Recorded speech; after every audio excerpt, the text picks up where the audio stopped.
ಎಲ್ರಿಗೂ ನಮಸ್ಕಾರ.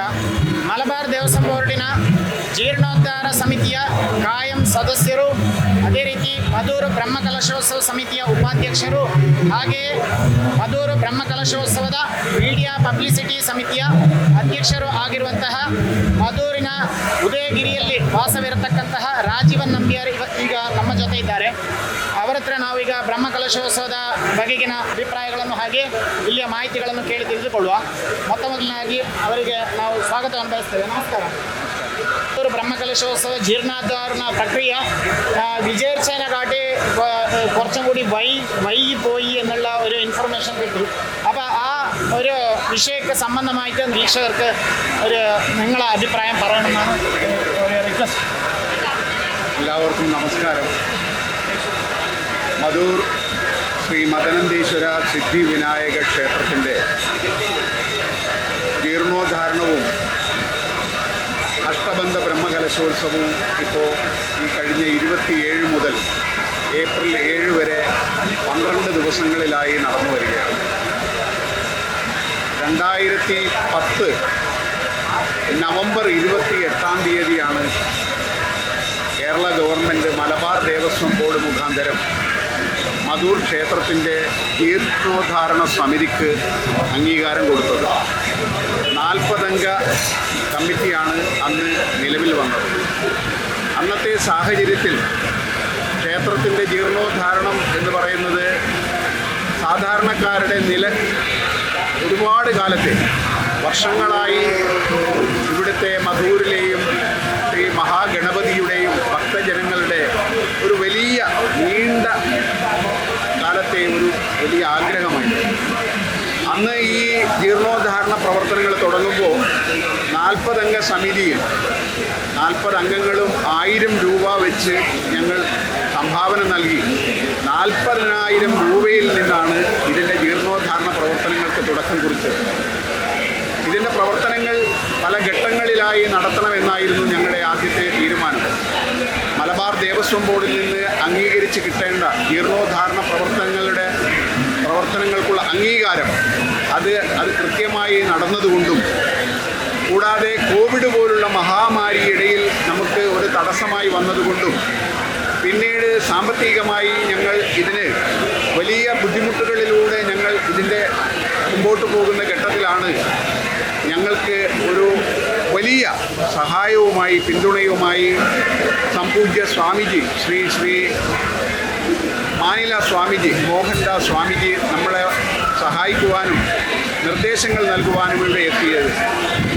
അതോടൊപ്പം തന്നെ ഞങ്ങളെ സാമ്പത്തികമായി സഹായിക്കുവാൻ നല്ലവരായ, അതായത് വലിയ ഉദാരമതികളായ നിരവധി ഭക്തജനങ്ങൾക്ക് കൂടാതെ നല്ലവരായ വലിയ സംഭാവനകൾ നൽകി സദാശിവ ഷെട്ടി അടക്കം ഒരുപാട് ആൾക്കാർ വിശ്വാസികൾ നമ്മളെ അനുഗ്രഹിച്ചിട്ടുണ്ട്, ഞങ്ങളെ സഹായിച്ചിട്ടുണ്ട്.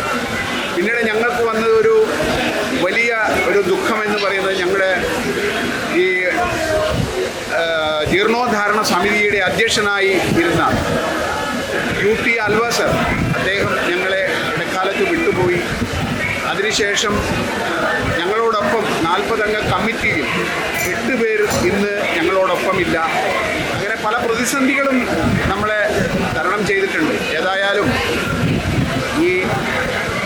ഇന്നിപ്പോൾ ഇവിടെ കാണുന്ന ഈ മധൂർ മദനന്തേശ്വര സിദ്ധിവിനായക ക്ഷേത്രത്തിൻ്റെ ജീർണോദ്ധാരണം പൂർത്തിയായ ഈ ഒരു ക്ഷേത്രം ഒരു വലിയ മഹാക്ഷേത്രമായി വടക്കേ മലബാറിൽ വരും നാളുകളിൽ അറിയപ്പെടും. കൂടുതൽ ഈ കർണാടക മേഖലയിലുള്ള ഈ ഭക്തജനങ്ങളാണ് ഈ മധൂർ ക്ഷേത്രത്തിൽ ഇത്രയും കാലം ഇതിൻ്റെ വിശ്വാസികളായി ഇവിടെ എത്തിച്ചേർന്നത്. പക്ഷേ ഇപ്പോൾ മലയാളികൾ കേരളത്തിൻ്റെ വിവിധ ഭാഗങ്ങളിൽ നിന്ന്, കേരളത്തിന് പുറത്തു നിന്നും ധാരാളം ഭക്തജനങ്ങൾ ഇപ്പോൾ ഇതിൻ്റെ ഈ അഷ്ടബന്ധ ബ്രഹ്മകലശോത്സവവുമായി ബന്ധപ്പെട്ട് ആയിരക്കണക്കിന് ജനങ്ങളാണ് ഇവിടെ എത്തിച്ചേരുന്നത്. ഞങ്ങൾ പ്രതീക്ഷിച്ചതിനേക്കാൾ കൂടുതൽ നല്ല സാമ്പത്തികമായ സഹായവും ഉദാരമതികളിൽ നിന്നുള്ള നിരവധി ഞങ്ങൾക്കുള്ള സഹായം കിട്ടിയിട്ടുണ്ട്. അതോടൊപ്പം തന്നെ ഭക്തജനങ്ങൾ നിരന്തരം ഓരോ ദിവസവും ആയിരക്കണക്കിന് ഭക്തജനങ്ങളാണ്. എല്ലാവർക്കും വേണ്ട സൗകര്യങ്ങൾ ഞങ്ങൾ ഇവിടെ ഒരുക്കിയിട്ടുണ്ട്. ഭക്ഷണ കാര്യത്തിലായാലും മറ്റ് അടിസ്ഥാനപരമായ കാര്യത്തിലായാലും എല്ലാ സൗകര്യങ്ങളും ഇവിടെ എത്തിച്ചേരുന്ന ഭക്തമഹാജനങ്ങൾക്ക് ഞങ്ങൾ എല്ലാ സൗകര്യങ്ങളും ഒരുക്കിയിട്ടുണ്ട്. ഞങ്ങൾ ഇന്ന് വലിയ സന്തോഷത്തിലും സംതൃപ്തിയിലും അതോടൊപ്പം ഞങ്ങളെ സഹായിച്ച ഭക്തജനങ്ങളാവട്ടെ ഉദാരമതികളായ നിരവധി പേർ ഞങ്ങൾക്ക് നൽകിയ നിസ്തുലമായ സംഭാവനകളാകട്ടെ ഞങ്ങൾ അവരോടെല്ലാം ഈ സന്ദർഭത്തിൽ അകമഴിഞ്ഞ ഹൃദയപൂർവ്വം അവരോടുള്ള കടപ്പാടും നന്ദിയും ഞാൻ ഈ സന്ദർഭത്തിൽ അറിയിക്കുകയാണ്. കലശോത്സവ സമിതിയുടെ വൈസ് പ്രസിഡന്റ് എന്നുള്ള രീതിയിൽ ഇവിടെ ഈ കലശോത്സവത്തിനും അതുപോലെ അതിൻ്റെ മുന്നോടിയായിട്ടുള്ള പ്രവർത്തനത്തിനെല്ലാം ഇവിടുത്തെ വോളണ്ടിയർമാരെല്ലാം നൽകിയ സർവീസിനെ കുറിച്ചിട്ടുള്ള താങ്കളുടെ അഭിപ്രായം? ഇവിടെ ഇപ്പോൾ നടത്തിക്കൊണ്ടിരിക്കുന്ന ഈ അഷ്ടബന്ധ ബ്രഹ്മകലശോത്സവത്തിൻ്റെ ആഘോഷത്തിൽ നമ്മുടെ ജില്ലയിൽ തന്നെയുള്ള എല്ലാ പഞ്ചായത്തുകളിൽ നിന്നും ഭക്തജനങ്ങൾ ഞങ്ങൾ ആവശ്യപ്പെട്ടതിൽ അധികം ഇവിടെ കർസേവകരായിട്ടും അവരുടെ നിസ്തുല സേവകരായിട്ടും ഇവിടെ എത്തിച്ചേരുന്നുണ്ട്. എന്ത് സഹായം അവരോട് ആവശ്യപ്പെട്ടാലും അവരോട് അങ്ങോട്ട് ഞങ്ങൾ പറയുന്നതിൽ കൂടുതൽ ആത്മാർത്ഥമായി കർസേവനായാലും ഏത് മേഖലയിലായാലും ഇവിടെ അന്നദാനത്തിനായാലും അതുപോലെ തന്നെ ട്രാഫിക് നിയന്ത്രണത്തിനായാലും അതുപോലെ തന്നെ ഭക്തജനങ്ങളുടെ തിരക്കിനെ നിയന്ത്രിക്കുന്ന കാര്യത്തിലായാലും ഒരു ആത്മാർത്ഥമായ ഒരു വലിയ പിന്തുണയാണ് ഇവിടുത്തെ സേവകരിൽ നിന്ന്, അതായത് നമ്മുടെ എല്ലാ ഭക്തജനങ്ങളിൽ നിന്നും നമുക്ക് അവരുടെ ഭക്തജനങ്ങളുടെ ഭാഗത്തു നിന്നും നല്ല ഒരു പിന്തുണയും അവരുടെ അസഹിഷ്ണുതയും ഒക്കെ ഞങ്ങളിവിടെ മനസ്സിലാക്കുന്നു.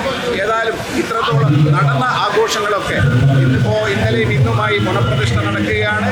2-ാം തീയതി ബ്രഹ്മകലശാഘോഷം നടക്കും. അതിനുശേഷം നമ്മുടെ മധൂറിൻ്റെ ഈ മഹാക്ഷേത്രത്തിൻ്റെ ഏറ്റവും പുരാതനമായ ഏറ്റവും വലിയ ചരിത്ര സംഭവമായ മൂടപ്പ സേവ ഇനി വരുന്ന ഏപ്രിൽ 5-ന് നടക്കും. അതിനുശേഷം ഇവിടെ ഭക്തജനങ്ങളുടെ ഒരു വലിയ പ്രവാഹം തന്നെ ഇവിടെ സൃഷ്ടിക്കും. യാതൊരു സംശയവും വേണ്ട. ഈ ക്ഷേത്രത്തിൽ എത്തിച്ചേരുന്ന മുഴുവൻ ഭക്തജനങ്ങൾക്കും ശ്രീ സിദ്ധിവിനായകൻ്റെയും മദനന്തേശ്വരൻ്റെയും ദേവതമാരുടെയും എല്ലാവരുടെയും അഷ്ടൈശ്വര്യങ്ങൾ കിട്ടും. യാതൊരു സംശയവും വേണ്ട. ഇവിടെ ഞങ്ങളെ സഹായിക്കുവാൻ നിരവധി ഭക്തജനങ്ങളും ഇതുപോലെ കർസേവരും എത്തിച്ചേർന്ന് അവർക്കെല്ലാം ഞങ്ങളുടെ ആത്മാർത്ഥമായ ഞങ്ങളുടെ നന്ദിയും കടപ്പാടും ഈ സന്ദർഭത്തിൽ ഞാൻ ഈ മീഡിയ വഴി അറിയിക്കുകയാണ്. ഇതുവരെ ഞങ്ങളുടെ എല്ലാ വിലയേറിയ അഭിപ്രായങ്ങളെല്ലാം നിങ്ങളോടൊപ്പം ഷെയർ ചെയ്ത രാജൻ സാർ അവർക്ക് വീക്ഷകരപരമായും അതേപോലെ വ്യക്തിപരമായി എൻ്റെ പരമായും ഹൃദ്പൂർവ്വക ധന്യവാദങ്ങൾ അർപ്പിക്കുന്നു. നമസ്കാരം. Thank you.